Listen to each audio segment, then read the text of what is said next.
Today we have the all-new 2024 Lexus TX. Finally, a legitimate three-row crossover from Lexus that's not the RXL, which was just not great. This now gives you those 3 rows, a bunch of nice luxury features in a good looking package and good size overall. We're gonna take a full detailed look at this 500h F-Sport performance and get it out on the road for a test drive. Let's get started. All right, y'all, let's take a look at the exterior details of this new Lexus TX. So first thing, with the different trim levels, we'll talk about the different numbers with the powertrain because there's 3 different outputs. But with the trims on this 500h, we've got the premium and the luxury, and this one is the luxury. So right up front, this is an F-Sport model, the 500h F-Sport. So this is an F-Sport specific grille. It's gonna look different fascia overall versus the regular models, like the 350, for example. I like the way this looks. Look how massive this turn signal / LED daytime running light is. I think it looks pretty nice. Got LED headlights as well. These are auto leveling, and you have cornering lights here, LED fog lights right there. Overall, I think this is a nice looking front end, but let me know what you think. Now this paint color, it's just like a matte gray, is called Incognito. It's just kind of, you know, flat gray, a darker gray though, not quite as milky as some. You've got 22-inch F-Sport wheels right here. You've got glossy black mirrors and F-Sport badging on the side. In addition to kind of the dark trim, like the glossy black mirrors, you've got black roof rails up there. We've got black trim on our door handle, the side pillars, so it's kind of blacked out with the F-Sport. Dimensionally, it's 203 inches long, which is 10 inches longer than the Lexus RX. And it's got an F-Sport tuned adaptive variable suspension. We'll talk about that in the test drive. One unique thing, LED taillights back here, but you get the new Lexus Blade tail lamp design. So again, check out the night video if you want to see more about that. Kind of a glossy black finish down here for the rear end on this F-Sport as well. Now when it comes to cargo space, I'm glad that we don't have that shape that we get from the RX, because the cargo space in the RX is not great, and Lexus gives us their hands-free option here for this liftgate. You can have it set to be on or off on the inside. And I think an even nicer thing about the liftgate being automatic hands open is that you grab your stuff, you got your hands full, and you can do hands-free closing as well. Now, taking a quick look at the cargo area, there's definitely a decent amount of space behind the third row. So enough for a backpack, carry-on suitcases, you could stand something up because you still have some decent height over here. You've got a spot with a hook for a cargo net over there, same thing over here, and a 120 volt plug back here, which is always nice to see. If I get this thing out of the way, I like how these are split folding seats, so you can still have someone in the third row, fold it down and have a good amount of space. And you've got power folding seats equipped on this model. Not all of them will give you power folding seats, but this particular 500h Luxury gives us that. It's pretty slow coming down though. But then take a look at that. Then you can fold this one down, and boom, behind the third row you get about 20 cubic feet. When you fold these down and make it a 2-row vehicle, you've got 57.4. Dramatic improvement over the RX. If you want to fold this down, you've technically got 3 levers. You've got one to slide it forward and backwards. This one folds it down. This is just like a recline for the passenger or to move it out of the way. And technically you got 4 here because you got a button. But let's pull this. It's not folding. Pull again, it's not folding. I had to move the seat a little bit, got it to fold down here. So this is fairly flat with that load floor, but this seat is kind of high overall. Then with everything folded down, you've got quite the cavernous space overall, good length, and almost 100 total cubic feet combined. Now let's take a look at the key fob here. So Lexus gives us the same exact looking key fob that we've seen for a little bit. It is sleek. You 3 press and hold the lock button for remote start, which doesn't work very well. But you've also got the ability to use a digital key is what they call it. So your phone can be your key essentially, and you can remote start with that. This has a smart key system where you can lock, power folding mirrors, blinkers in the mirrors, they tilt down and reverse, and they're automatic dimming. And it's not just a sensor of like opening the door like that. This door handle does not actually pull off unless you have to use the emergency lever down here. There's a little button back here that you have to press. That's for all doors, the back doors too. because it's got the safe exit assist. It's electronic, so when you're inside, you have to press this. It's an electronic button to unlock the door and open it, and it won't let you open it if there's a car coming or a cyclist or something. Honestly, I wish this was an optional feature, but it is standard because it does annoy me, and mechanically you can still get out by pulling this twice, but it's just not my favorite having an electronic door handle. But now let's take a look at these seats. So Lexus gives us adjustable headrests forward and backwards. I love that because sometimes headrests are too far aggressive. You can move them back if you want. You've got these perforations, you've got this suede in here, which is nice. So you can get new Lux, which is synthetic leather on lower trims, or leather or semi-aniline leather, and we've even got the ultra suede kind of material in here, some good sized bolsters. This is really nice. I mean, it just looks nice, feels nice, good bolstering. And one thing that I'm surprised about is that the 350 model can give us 4-way lumbar support. This one only gives us two-way lumbar, and just your regular adjustments. So 10-way power instead of a 12-way power. You'll find memory settings right here on the inside. It's a 3-position memory setting for the driver's seat only. The steering wheel is power, tilt, and telescoping, but it's not on right now. So when you turn it on, your steering wheel can automatically move for you. Your seat can automatically move, entry, exit, assist. This is the F Sport steering wheel. It's leather wrapped and it is heated on this particular model. The way you access that stuff is on the screen here for you or your passenger, because heated and ventilated seats are standard and they're 3-tier. There's your heated steering wheel control right there. I've been quite comfortable in these seats. I haven't spent a ton of time in here compared to some vehicles, but I'm still comfortable. The only thing I could really complain about for this price is I'm surprised they don't have 4-way lumbar support or maybe even a thigh extension adjustment. It's just minimal adjustments, which is kind of typical Lexus. Now let's climb into the second row. Right off the bat, one thing that my wife and kids are gonna like is the fact that you've got these sunshades on here. That's always nice. You don't have to buy anything extra or put suction cups on there. You've got a really soft armrest and a pretty big door handle where you could like shove a toy or a drink or something like that, and still some space down below. Now, just like the front seats, this has the safe exit assist, so these electronic door handles won't open if there's a vehicle or person coming. And then these seats right here. So the 350 models are 7-passenger versions. These 500 plus models are 6-passenger. So we got captain's chair standard here and 2 chairs for the third row. We get these ratcheting folding armrests, which are actually quite soft in here too. You get the same kind of cup holder setup that you do up front, which you'll see in a little bit. You can take them out, which is kind of cool because you can make this like just a big storage area, but I could easily see these getting lost. I think a different method where you push a button and they kind of just retract like some brands, but it's still kind of a cool idea. There's little rubber pieces right here, like if you slide a tablet or a phone, it's going to stay in place, which is also nice. And then boom, you can lift this sucker up completely out of the way if you want to. Right in front of us, we've got our own climate controls here. It's a single zone back here, automatic climate setup. You've got heated and ventilated seats back here as well, which is pretty nice and also pretty rare. You got 2 USB-C charging ports and a little storage area down there, plus another 120 volt plug, 3-prong outlet. The AC vents are overhead right here, which I honestly prefer. Backseat passengers get this panoramic roof here in this particular model, which is always nice. In terms of room, I'm 5'9", sitting where I would have the front seat driving myself. I've got really good foot space, pretty good knee space. These seats can scoot forward and backwards. This is all the way up, all the way back, and we can recline, which makes this a really nice, comfortable back seat, and there's still good enough headroom to sit upright. Okay, let's climb into the third row. These are really kind of confusing seats because we've got multiple different levers. You've got one there, one there, one there, and then you've got a button up here. Kind of showed you that a little bit already with the cargo area, but I'm just gonna push this button. I'm gonna push it again. You gotta hold it for a second. Seat electronically folds and then you can kind of slide it out of the way.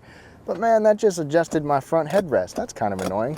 But you got a decent space to get in here, and you can remove that center area for more space. Now, this is me sitting with that seat all the way back. And guess what? there's enough space. My knees got just a little bit of room. My feet have some room. You've got this middle area. So I can actually somewhat comfortably sit here. My only complaint is that the seat bottom is pretty low.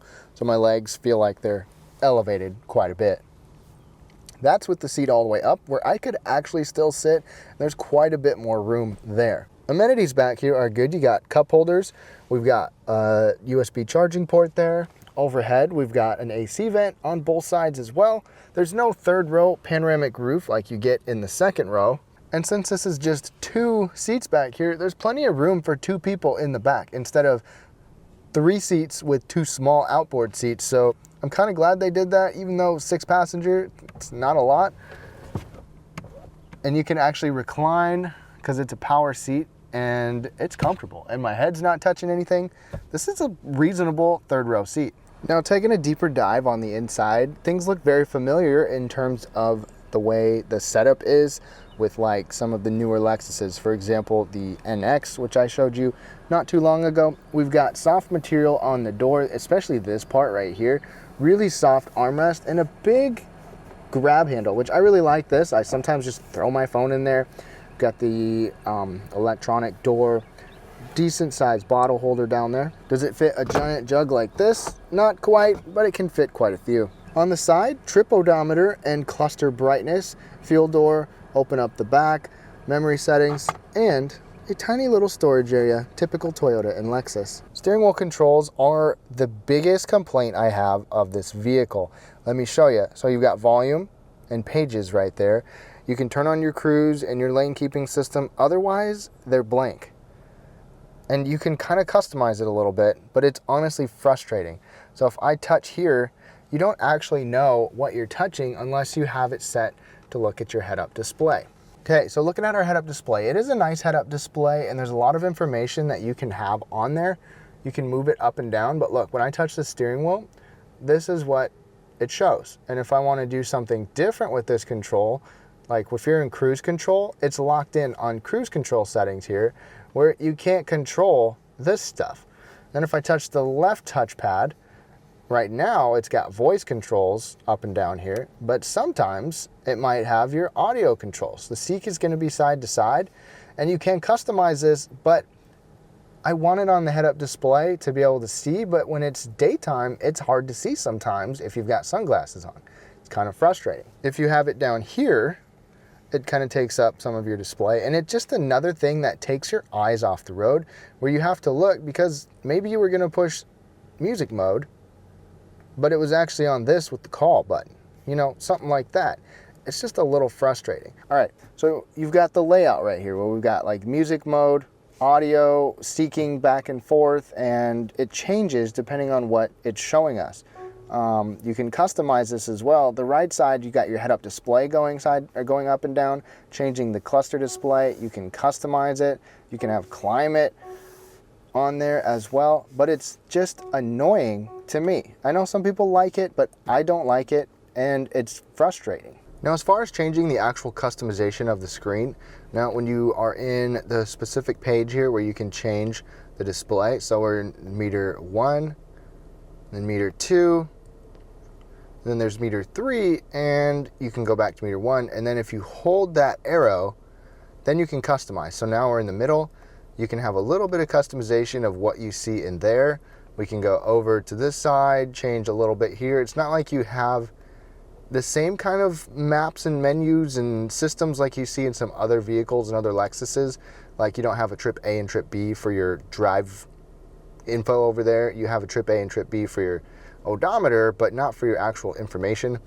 Then you can go all the way over here and you've got a few more options here. And you can have different gauges set up on different meters, so you can have different information depending on what page you're on. This is for your driver assist features right there. So that's why it's flashing red. It doesn't do that in person. It is only on the camera. Now with these steering wheel controls, steering switch, go to your options. One nice thing, you get rain sensing windshield wipers, which will show up on there. We've got little paddle shifters here as well. And as we go over to our big display right here, we've got our push button start button right there. We've got a couple of physical buttons down there, like a volume knob. Your climate knobs are built into the screen, which is kind of neat. And your climate takes up this entire half of the screen. Half the real estate of the screen is basically the climate control area there. But this is a 12.3, or excuse me, a 14-inch screen, 12.3-inch screen over there, 14-inch display. You can have Apple CarPlay and Android Auto. You've got different vehicle things you can customize. Lots of driver assist feature stuff on here. And Apple CarPlay and Android Auto are wireless, and it takes up this whole screen. You can make it like this to where you can still see the little menu, or you can expand it, and it works great. I've really liked using this screen for the most part. It's exclusively touchscreen. There's no touch pad or any kind of control like that. But the climate controls are easy to use on here, and they're large enough to where it's not a pain to reach and touch the screen for it. If you want to see a little bit more in your climate menu right there, or you've got some shortcut menus right here, like frequently used buttons, different comfort and convenience things can pop up. You've got a couple of different pages. You can turn your head-up display on and off. And all of the driver assist features can be a quickly accessed menu here too. And proactive driving assist is a unique feature. I will talk about that in our test drive. If we go into reverse, we've got a 360 camera. You can see pretty clearly next to you. You've got the dynamic lines over there. If I touch the screen in different areas, it will show me that particular part of the vehicle. Now, if I touch down here, there's a parking icon. This button down here is an advanced park button. So you can parallel and perpendicular park. You can also do this remotely as well. You don't have to be in the vehicle. All right, I'm just gonna let this do it for me right now. No hands on the wheel, no foot on the gas. It's just parking for me right now. Let's see what happens. It's gonna back us up.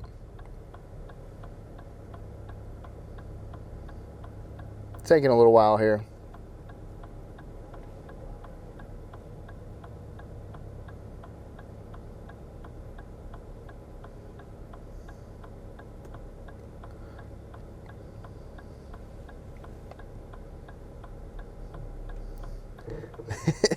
This is pretty slow, but you can see the box that it's going for right there next to the handicap spot. And it's doing everything. I mean, it's turning the wheel, it's using the brake, the accelerator, all of it. So I mean, it will park this thing for you slowly, but it'll do it. Boom. And we're in park. Down there's a shortcut button for your 360 camera view and 3 USB-C charging ports. You've got a pretty deep area down there for storage, plus a 12-volt power outlet. And I like this sliding tray. So you can put your phone on a wireless charger. Got a little space. It's good for like a key or something over there.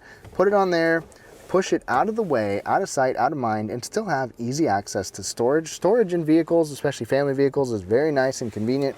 We've got good sized cup holders, and it's just like in the back where these things can come out. Again, probably could be easy to misplace or lose. You can, well, let's see here. Not the smoothest getting in and out. Take this one out too, and you've got a little leeway where they can go. There's an extra little storage cubby down there. You've got this drive mode control right here. So if I push that button, off-road mode, it shows up on the steering wheel or on the gauge cluster. We've got brake hold, electronic parking brake, traction control. Your shifter's a little bit unique. It just always reverts back to its one spot. This armrest is pretty comfortable. It's a split fold. Push that. So each side can independently open up. There is a light in here, but there's no charging port inside. One option is the digital rearview mirror. I definitely like this. It gives you perfect visibility out the back, even at night, and it's auto dimming. You got 3 garage controls here. You can even customize how the display looks, or you can have a regular mirror if you want. Sunglass holders up there. We've got LED interior lighting, and then the panoramic roof, which you saw earlier. Not a 3-panel roof, but still a nice big roof. And this visor will slide out. Now Lexus also gives us a 21 speaker Mark Levinson audio system. The Mark Levinson audio always sounds nice, and 21 speakers surround sound, can't complain about that. One nice thing, Lexus gives us a locking glove box. Soft opening, and it's softly lined. So on the whole, with this interior, there's quite a mix of nice materials. The door, the steering wheel, the armrest, you've got nice like layout and material up here. You even have some soft material on the dash, and it's very functional interior. One of the more functional Lexus interiors that I've seen recently. I definitely enjoy it. Now the coolest thing to me about this TX is that we get 3 different powertrain options, which are completely different. You've got a regular, the 350 model, TX 350 gives you not a 3.5 liter V6, even though it's a 350, it's a 2.4 liter turbo 4-cylinder. This one is the 500H. You get the same 2.4 liter turbo 4-cylinder with Lexus's hybrid drive system. So you've got electric power and you've got gas power, and it puts out a pretty good amount. Under the hood here, it's 366 horsepower, 409 pound-feet of torque with all-wheel drive standard, and it's actually paired with a 6-speed automatic. But if you want to bump things up, make it more fun and more fuel efficient, you can get a 3.5 liter V6 with a plug-in hybrid system. So that is the 550H Plus. That one gives you 404 total horsepower, all-wheel drive standard, and 33 miles of electric range, and then you get about 29 mpg after that. Overall mpg with the gas model, the 350 front-wheel drive, can get up to 27. The all-wheel drive here in this model can give us 27 city, 28 highway, and 27 combined. And speed is totally different. That 350 model with just the gas engine is significantly slower than this hybrid model and the plug-in hybrid, with the plug-in hybrid being just a tick faster than this one at 5.9 seconds, 0 to 60. That's moving pretty quick. All right, y'all, we are behind the wheel of this TX. I almost keep saying RX, but the TX, and I'm impressed so far. I definitely like it. I do like these Lexus SUVs for the most part. They are nothing super fancy or stand out in any real particular way, especially in the luxury market, but I think that they do everything pretty well. So this one being the 500H F Sport Performance, it better perform better than most, especially better than the base model. Now, before I start on the test drive, this has the Lexus Safety System 3.0. So I mean, we've got everything. You've got emergency braking, pedestrian detection, we've got lane keeping system here, lane centering technology as well. It can change lanes for you.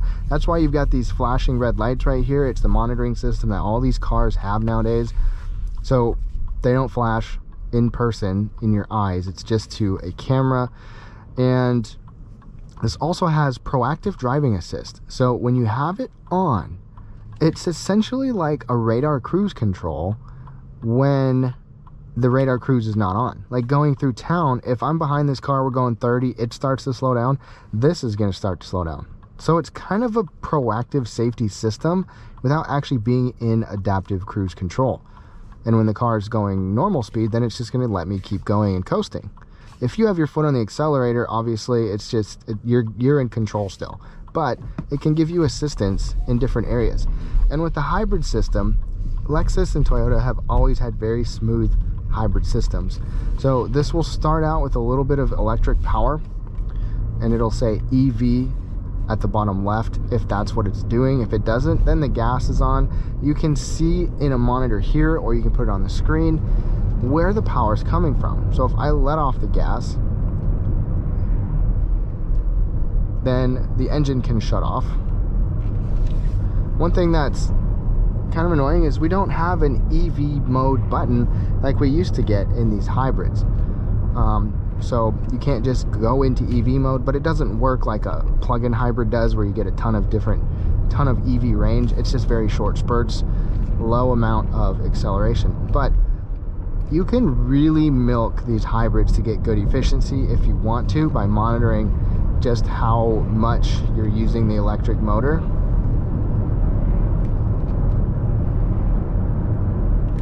Especially when you have the electric tachometer here, where it says charge or eco or power. If you keep it in the eco area, it's going to be mostly electric power.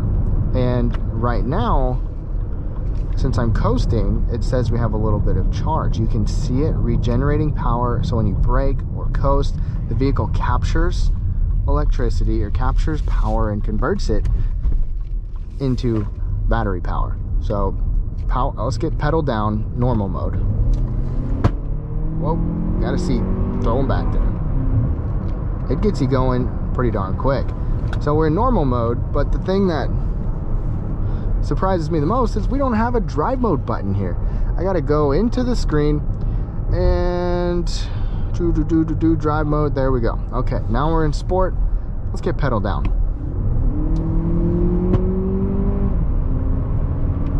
And it's quick. This 500H also has what they call active sound control. You can control that in the main display on how much noise comes in here. Right now it's medium, but you can control that. So sport mode, normal mode, eco mode. Eco mode is gonna dull things down quite a bit. It's gonna try to use as much electric power as possible. So I just normally keep it in normal mode. You also have a custom mode, which you can change individual settings.